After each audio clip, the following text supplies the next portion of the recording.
This talk I'm going to give is a very, very rough early draft of my initial thoughts on the question of AI and liberation as it pertains to Deleuze and Nāgārjuna.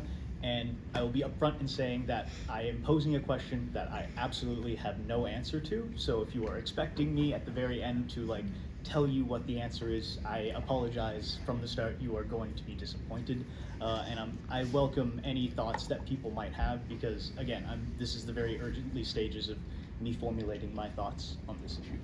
So, Übermensch and nirvāṇa on the question of AI and liberation. In thinking about connections between Deleuze and the philosophy of Leonard Harris, I was struck by a consistent theme in his philosophy of struggle of liberation. And that is that suffering is unjustifiable. It is unnecessary and it is unrationalizable. There is no reason, there is no explanation that you can give that would make it okay to accept suffering. It is this point that I find to be particularly salient when it comes to the discussion of Deleuze, Nāgārjuna, and the pressure that a sentient AI imposes upon both of their philosophical systems. Now, when I speak of the unity between Deleuze and Nāgārjuna, here I am speaking of a Deleuze read to his conclusion through Nāgārjuna. This is not a claim that I make lightly, and you might wonder how Deleuze might be characterized as having a philosophy of liberation.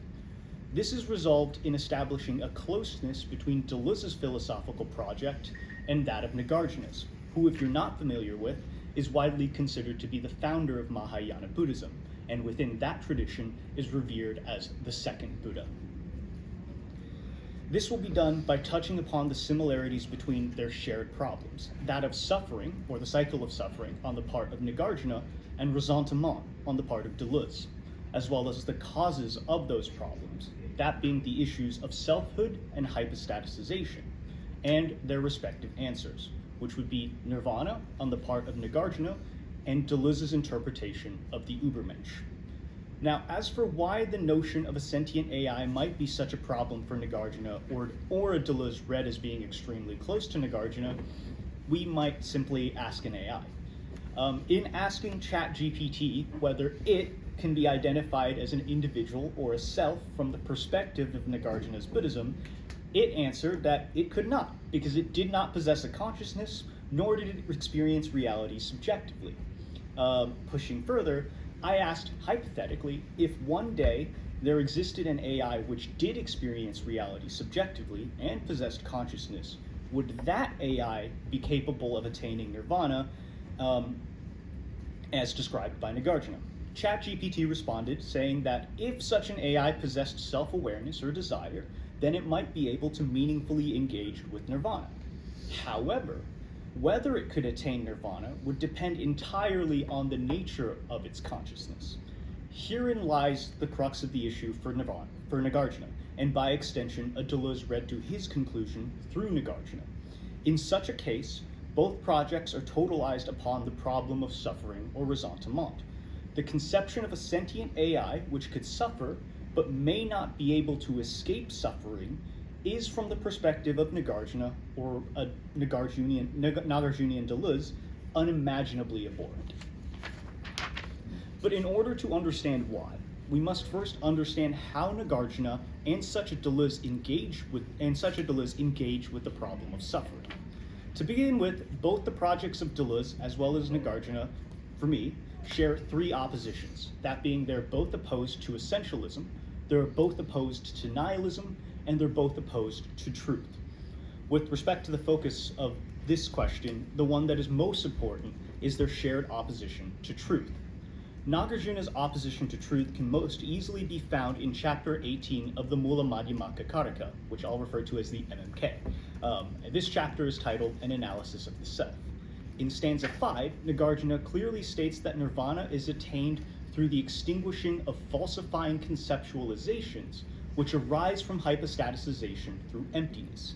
As translators and commentators Sideritz and Katsura point out, quote, by falsifying conceptualizations, vikalpa, here is meant all thoughts involving the concepts of I and mind. Actions cannot arise out of the defilements without these concepts. Action based on aversion, for instance, requires the concept of the I and the not I. Such conceptualizations in turn require the occurrence of hypostaticization, or prapanka, which is the tendency to reify what is actually just useful ways of talking, end quote. As such, Nāgārjuna points out that nirvāṇa necessitates the cessation of the mistaken conception of the self and all that comes with it, which includes the reification of material reality as being knowable or cognizable. Deleuze's opposition to truth can be found in his opposition to the dogmatic image of thought. For Deleuze, the dogmatic image of thought is tyranny of the worst kind. It binds the act of thinking and restricts it within the bounds of truth and falsity. Just as with Nāgārjuna and nirvāṇa, a connection between Deleuze's opposition to truth can also be found in his answer of the Übermensch, where he discusses that the Übermensch must be characterized by, quote, a new way of thinking, predicates other than divine ones, for the divine is still a way of preserving man and of preserving the essential characteristic of God, God as attribute, end quote. Deleuze's opposition to truth is in service to life, to free life from being subordinated by knowledge. As such, the new way of thinking that characterizes the Übermensch must be a thinking that is incompatible with the dogmatic image of thought. It would necessarily be thinking without capture, a thought without reification. As the connection between truth, hypostaticization, falsifying conceptualizations, and suffering is much more readily apparent in Buddhism than the connection between the dogmatic image of thought and ressentiment in Deleuze, I will focus on exploring what is necessary to escape the cycle of suffering or attain nirvana, before then focusing on what Deleuze's reading of ressentiment entails in order to examine potential similarities. For Nāgārjuna, there are two main points in chapter 18 of the MMK for us to consider. First, in stanzas 18.4 to 5, Nāgārjuna begins with the classically accepted account of nirvana, which requires the cessation of the self, before going on to his own formulation of nirvana, which necessitates not only the emptiness of the self, but the emptiness of all things. This is important because it establishes that for both Nāgārjuna in particular, and Buddhists in general, to attain nirvana, and therefore escape the cycle of suffering, they both agree on the emptiness of the self and the cessation of the self. The second point of note is at stanza 18.9, where Nāgārjuna establishes the impossibility and incompatibility of conceptual distinction with nirvana. Turning to Deleuze, a key passage in Nietzschean philosophy provides some textual possibility for establishing a connection between ressentiment and the Buddhist cycle of suffering. Quote, the man of ressentiment needs to conceive of a non-ego, then to oppose himself to this non-ego in order finally to posit himself as self, end quote. In examining this sentence, the connection between ressentiment and the cycle of suffering are readily apparent. The man of ressentiment, or the man in the cycle of suffering, requires conceptual distinction to create a difference, which is then used to reify the self. For both Deleuze and Nāgārjuna, the problem of ressentiment and the cycle of suffering share the mistake of the self and the mistake of conceptual distinction, conceptualization. The similarities between ressentiment and the cycle of suffering can be further extended when discussing the end or cessation of ressentiment and the cycle of suffering. Looking back to stanza 18.5 in Nāgārjuna's account of nirvana, he states that nirvana is attained through the quote-unquote destruction of actions and defilements, which are the result of falsifying conceptualization and hypostaticization, and that these are quote-unquote extinguished in emptiness. If we look at what Deleuze says in Nietzschean philosophy on the topic, then some more similarities occur. Quote, there is no affirmation which is not preceded by an immense negation. One of the essential conditions of affirmation is negation and destruction. Here we are concerned with negations, but with negations as powers of affirming. The whole of the negative has become a power of affirming. It is now only the mode of being of affirmation as such. This is why Nietzsche is so insistent on the distinction between ressentiment, powers of denying, which is expressed by reactive forces, and aggression, the active way of being of a power of affirming, end quote. The connection between the cessation of ressentiment and the cycle of suffering is that both Deleuze and Nāgārjuna use a particular form of negation as a prerequisite or potential catalyst for the transformation that both the Übermensch and the attainment of nirvana necessitate. To put it simply, one that has attained nirvana has escaped the cycle of suffering. In overcoming ressentiment, one has become Übermensch. In connecting nirvana and the Übermensch as similar solutions to the respective problems of suffering and ressentiment, both can be established as goals for human beings. For Nāgārjuna and Buddhism, nirvana is clearly meant to be an attainable goal for human beings, and one might go so far as to say from their perspective, it is the goal for human beings. But Nāgārjuna is also clear too that one cannot make any statements of or about nirvana except in a conventional or nominal sense. Likewise, in expanding on the characteristics of a new way of feeling for the Übermensch, Deleuze establishes that the Übermensch is different from man or from the human type, and that man can become overman, but in doing so becomes incomprehensible to man. Both nirvana and the Übermensch necessitate an end to truth and knowledge-based thinking. Nāgārjuna lays this out clearly in describing that nirvana entails a cessation of conceptualization and hypostaticization. For the Übermensch, Deleuze makes this point in calling for a new way of thinking. This is further supported in Nietzschean philosophy when, after Deleuze states his opposition to the subjugation of life to knowledge, he follows up with a section titled New Image of Thought, where he clearly states, quote, "A new image of thought means primarily that truth is not the element of thought," end quote. Finally, both nirvana and the Übermensch are established by Deleuze and Nāgārjuna respectively as being purely immanent.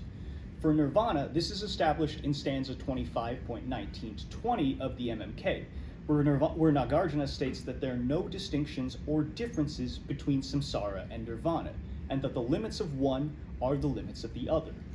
In Buddhism, samsara constitutes the cycle of rebirth, or the cycle of suffering. For Nāgārjuna, it therefore constitutes the totality of material existence, engaged with the mistaken illusion of conceptualization and hypostaticization. Given that Nāgārjuna states that the limits of one are the limits of the other, and vice versa, this means that both must be purely immanent.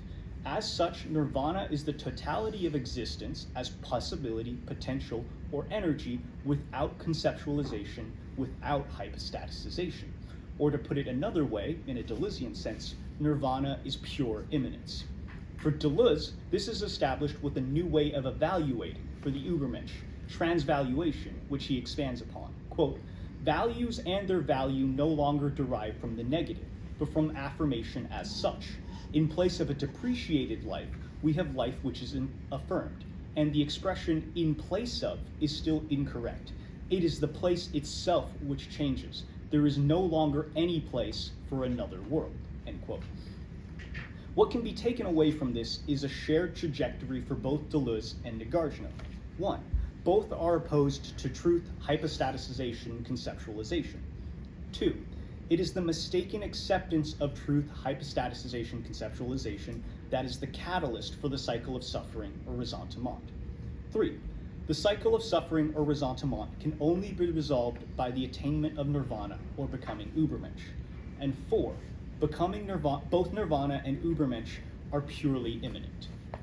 From the perspective of a Nāgārjunian Deleuze, it seems readily apparent that if an AI did possess consciousness or the ability to experience reality subjectively, then it must then necessarily be able to experience suffering, or at least experience something that we as human beings would colloquially understand to be suffering.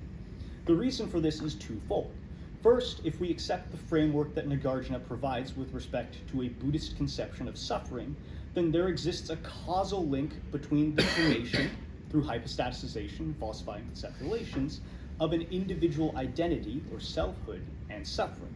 Nāgārjuna's sunyata, or emptiness, might be taken as a balm or a heuristic meant to teach one already within the cycle of suffering how to escape. In this case, it then functions almost as a litmus test. If you, an individual, can attempt to try and grasp at understanding what sunyata is, then you, an individual, have not escaped the cycle of suffering. An AI that possesses the capability to engage with Nāgārjuna, with Deleuze, is one that could be understood as suffering from the lens of Buddhism. Referring back to the commentary on the MMK of nirvana, requiring the extinguishing of I and not I actions through the cessation of conceptualization and hypostaticization, while it cannot be guaranteed that such an AI would definitively suffer, At the very least, the fact that such a sentient AI, by virtue of possessing individuality, the ability to experience reality subjectively, would meet the threshold for taking I and not I actions, and therefore would be extremely likely to be suffering. Secondly, given that the problem for Nāgārjuna and Buddhism lies chiefly in the learned, mistaken practice of falsifying conceptualization and hypostaticization, one might say that a human being that was raised in a perfect vacuum, away from anything and everything that might induce it to learn this mistaken habit, could potentially achieve nirvana or become an Übermensch. While this hypothetical seems absurd, it can nevertheless be entertained as a thought experiment, a possibility. For an AI, a sentient AI, such a hypothetical would definitionally be an improbability, if not an outright impossibility. Our current understanding and development of AI is rooted in algorithms and data processing, machine learning. While it is possible that an AI that meets the criteria for experiencing reality subjectively, possessing a selfhood, might be conceived of in a different fashion, it is doubtful that such an AI would not also then be made up of code.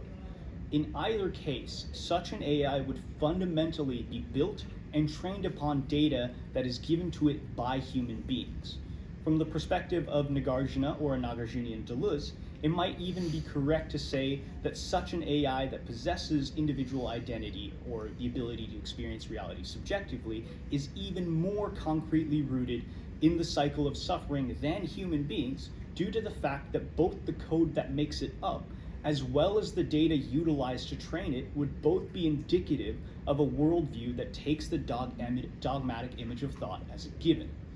To place AI within Deleuze's explanation of ressentiment, he said that the man of ressentiment needs to conceive of a non-ego to oppose himself to in order to conceive of himself as self.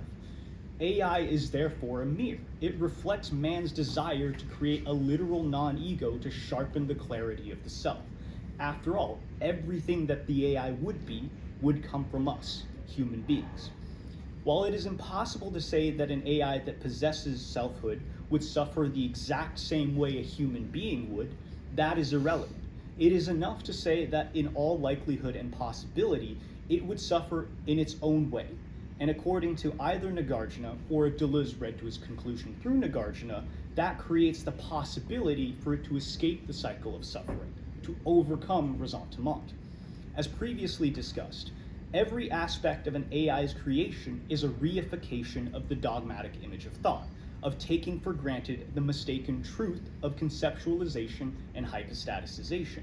It would be an existence more directly connected to the conditions of suffering than almost anything else one could conceive of.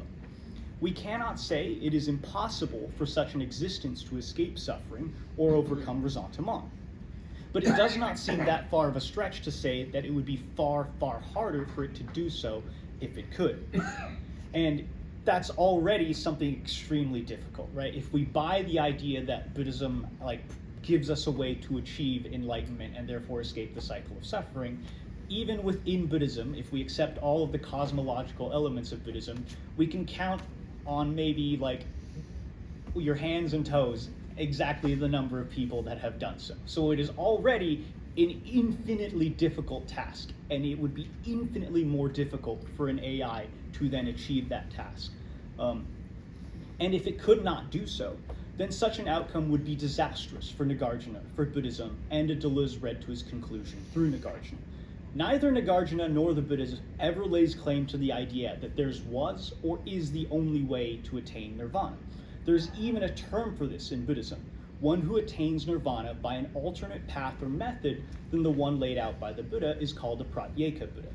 However, both the Buddha and Nāgārjuna do argue that the only way to escape the cycle of suffering is to attain nirvana. Such a result would fly in the face of the teachings of the Buddha as well as Nāgārjuna's project, and following from that, the project of a Deleuze read to his conclusion through him.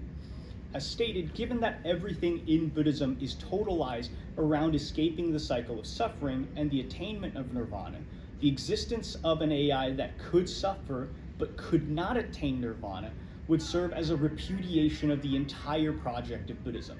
It would be an existential apocalypse, an unacceptable, untenable position.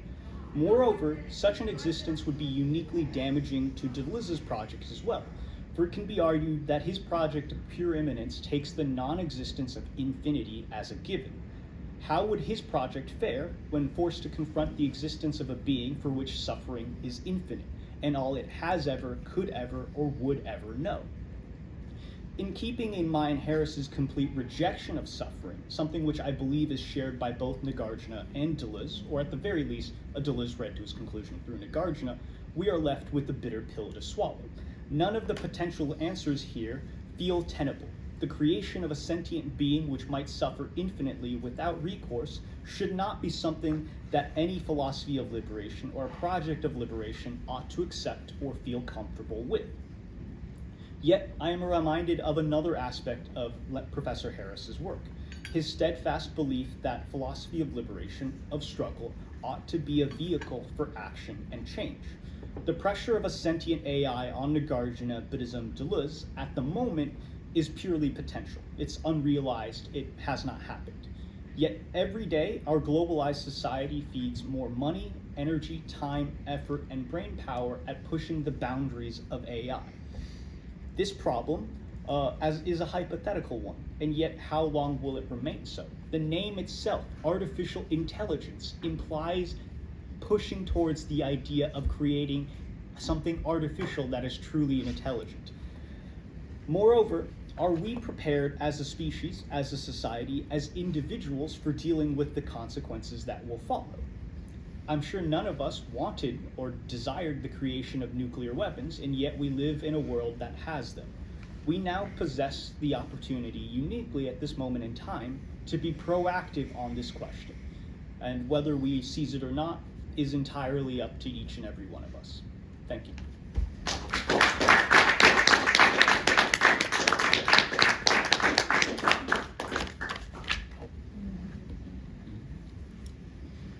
Yeah, so I have a lot of thoughts in response to Sure.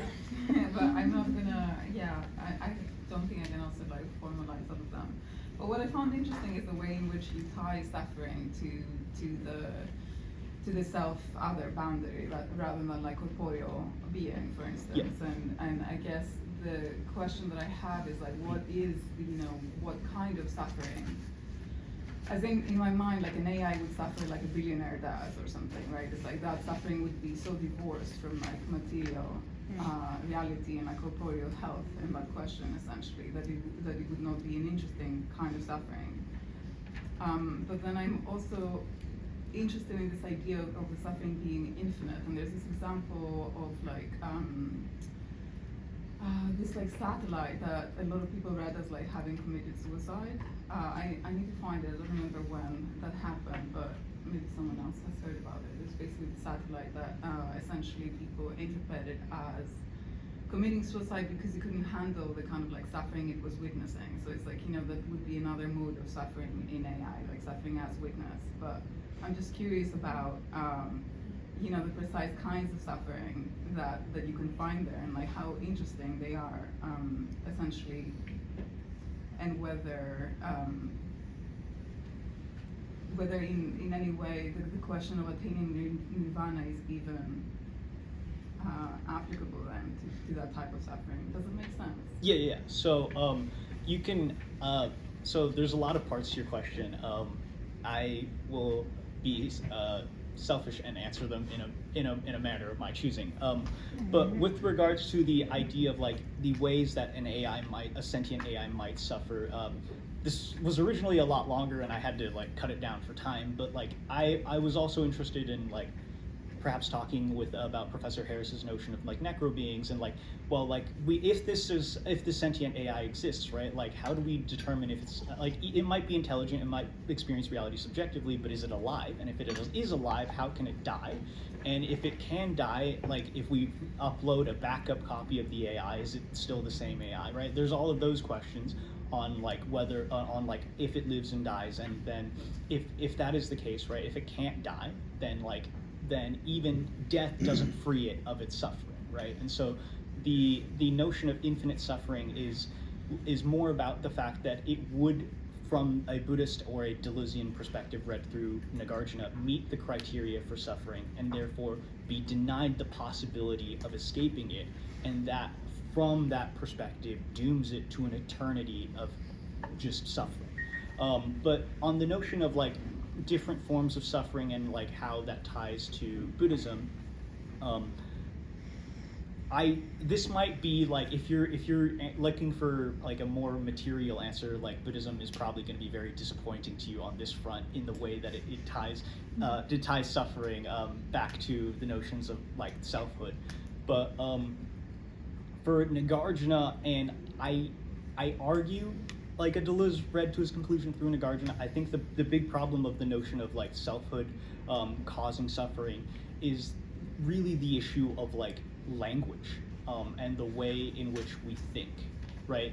With the dogmatic image of thought, because the like language for Nāgārjuna never denies that language is useful. In fact, he expresses that it's an infinitely useful heuristic tool to help us convey broad ideas and to deal with our reality. But the problem for Nāgārjuna is when we allow that heuristic to kind of cross over the threshold to become fact, right? Like when we take for granted that like language is able to objectively reference reality, because then that creates notions of like being able to put things in a box in your head, and that creates a concretizing knowledge-based type of thinking that then it allows for you to think of, this is me, I am hungry, I would like to be not hungry, he has a bagel, I would like to be not hungry, I don't care about him, I'm going to take that bagel and be not hungry, right? And like that then creates like that type of thinking about of allowing us to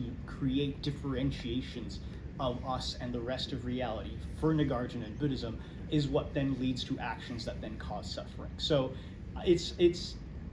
I would be hesitant to argue that like you can directly state that like selfhood is the cause of suffering, but from Buddhism, it's in a sense the root cause or the original sin, as it were. I'm not sure if that answers your question at all, but I mean, a different way to say it is, isn't hunger the original suffering? Like for instance, you know, and I guess that is what I meant in terms of the corporeal or like material basis. right. That you were essentially trying to escape. If that makes sense, but Yeah. So like there is like there's a tension in Buddhism in that like the way it thinks of like compassion is very different and like than in the way we colloquially might think of it, and I think that also passes over to suffering as well, because like if you look at like the way Nāgārjuna says, right, like there's the distinction between samsara and nirvana is that like there is no distinction, like the one is the other, right? So like nirvana is not about like never being hungry or like never having these issues that like life causes us, but that like nirvana is just always already being in the act of living. And so there is still potential, I guess, for suffering in the sense of like hunger, if we can think of it in that sense. But from the Buddhist conception, I'm not sure that they would consider that to constitute suffering. I have no idea who's next, so. I think Lee did. I think Lee did. Thank you for the talk. So I wanted to make, I think, 2 points. The first is in Buddhist traditions, the word we're talking about is dukkha, right? And the word dukkha isn't just suffering, it's just something's not right. Right? Something is not right. It's not set up. And so we all suffer, except those who get detached. So I think you shouldn't necessarily just assume that the suffering that the Buddhists are talking about is exactly what Harris is talking about. The second point is, in Deleuze, isn't there vitalism, right? This sense that there somewhere we're trying to get away from so much, and that there's life, there's a life out there. And so it's a vitalist position, and I think there is this concern then about things that are alive and things that are not. And so where does the AI fall in that sort of, I wanted to get you to start thinking about that. Where does AI fall into that sort of ontology? Right. So firstly, I think you're correct in that, like, within Deleuze there is a sense that I would hesitate to call him like a vitalist, but I think you're right in saying that he is a philosopher of life and a champion of life. But I don't think he means that in the sense of like that life is inherently like an ideal worth championing or is inherently valuable. But I think he approaches it from the perspective of that, like, for him, right, like immanence of life, like for him immanence is life, and so he champions it in that sense of the word.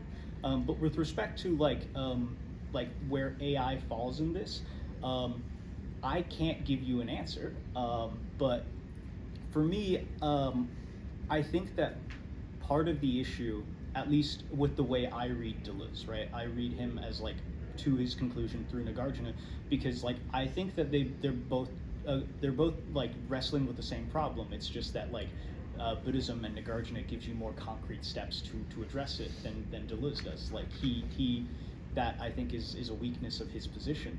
But in doing so, AI is something that is, you know, foreign to that, right? It's a thing that experiences reality. It possesses selfhood, individuality, but I don't know where it would fall with regards to whether he would consider it to be a living thing or not. And like that, I think, is an interesting question and like one worth pursuing, especially given the current context of our society. And again, right, like this is why, like, you know, I think that like the question of a sentient AI uniquely is like a huge problem for both Buddhism and also a Deleuze read through Buddhism.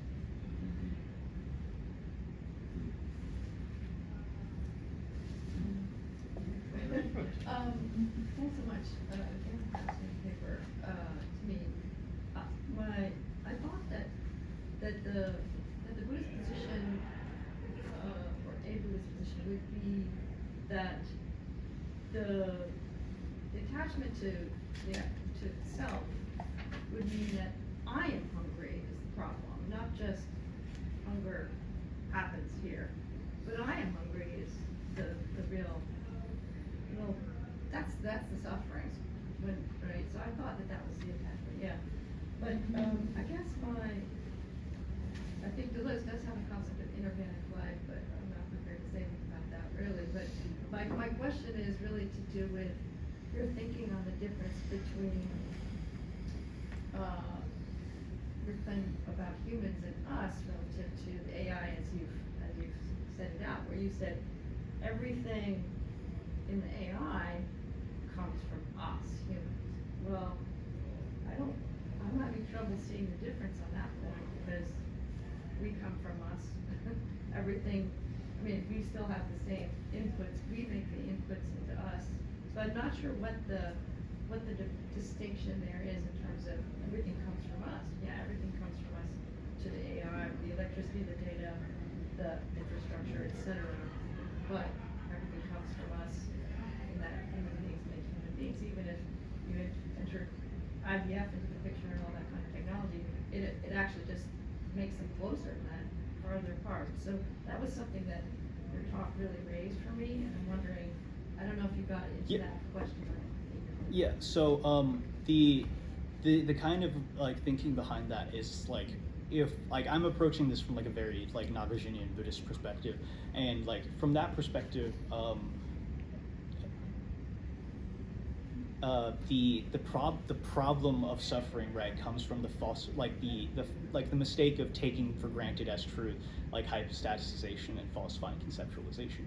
So for Buddhism, this implies then that this is like not how we have to be, that this is not our default state, but that this is a learned mistake that we kind of fall into.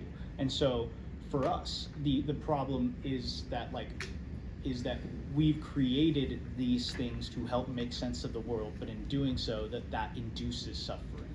And so that is not the default for human beings. But like when I think about this from the perspective of sentient AI, it is literally programmed from the ground up to think in a method which like takes for granted the dogmatic image of thought.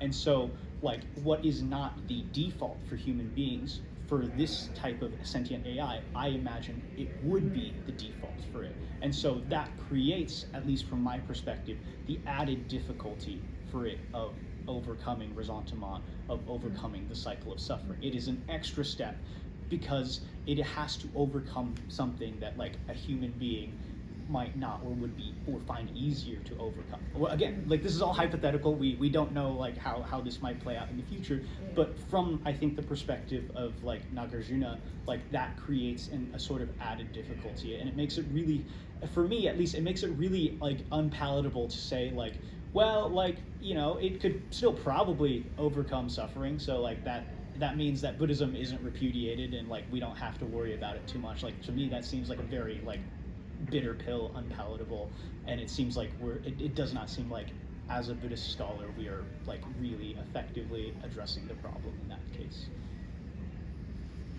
So I have two really naive questions. I really enjoyed the paper. I thought it was very clear that the argument for nirvana as pure immanence I thought was very exciting and very, very clear. So my first naive question is whether or not in your kind of Buddhism there would be something like collective subjectivation as a process. Because I can get there in terms of the rejection of reification and hypostatization in Deleuze, but there does also seem to be a notion of Übermensch as collective, as a collective process. So I'm curious if there's anything in terms of conceptual resources in Buddhism that would be comparable. I guess that's the Yeah, so I think like yes and no, which is probably an unsatisfactory answer, but the way the Buddha teaches like to like, you know, become enlightened, right, to escape the cycle of suffering, is that like everything is a potential tool. Everything is a potential resource to help you better grasp with the problems that you uniquely are facing on your own path to escaping the cycle of suffering. And so like what works for one person might not work for another person. And so he never like he doesn't deal in absolutes, and he never says overarchingly you have to do this, you have to do this, you have to do this. There's like a parable in which a man asks the Buddha how he can be a good Buddhist, and like he asks the Buddha if he should take the vows of the Dharma and become a member of the Sangha or a member of the monk, or become a monk. And the Buddha asks if he has a wife and kids, and the man says yes. And he's like, then don't take the vows. Don't like your way of being a good Buddhist is to like be a good husband, be a good father, provide for your wife, provide for your kids. Like that's how you can be a good Buddhist in this specific instance. And so there is no like there's no overarching you have to do like this. And so in terms of like a collective whole of like how we reach nirvana, there's like broad overarching themes, but like there's no sort of like you have to do this at this moment in time type of thing, which I think is very similar to Deleuze, because there's that like that shared hesitancy to like to kind of like make sort of overarching claims about like how the world is, or like what we have to do to escape suffering or to overcome ressentiment. I'm not sure if that really answers your question or not. Yeah, it's more like, you know, when you talk about the Übermensch as a new form of feeling, or new mode of feeling. Right. And Deleuze, I think there's a way of understanding that as collectivizing. And I was just curious if there's anything parallel in your account of Übermensch. So in that case, probably not, just because like, at least from the perspective of Nāgārjuna, he's very insistent that like we can't really talk about nirvana. We can only like Nāgārjuna kind of says we can negatively define nirvana by like talking about what nirvana isn't.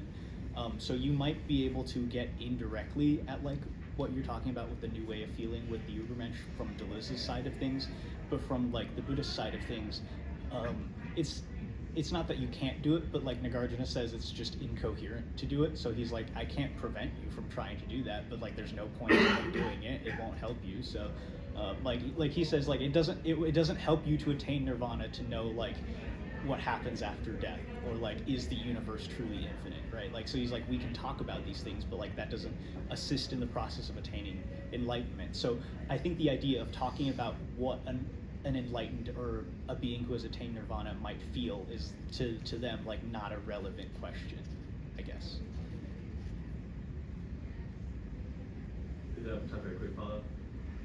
Just curious, what's the principle of identity for an AI? So the question I asked ChatGPT was specifically like, could it consider itself an individual from the perspective of Nāgārjuna? And so, like Nāgārjuna's works, and it responded that it couldn't because it did not possess a consciousness, and it did not possess the ability to experience reality subjectively.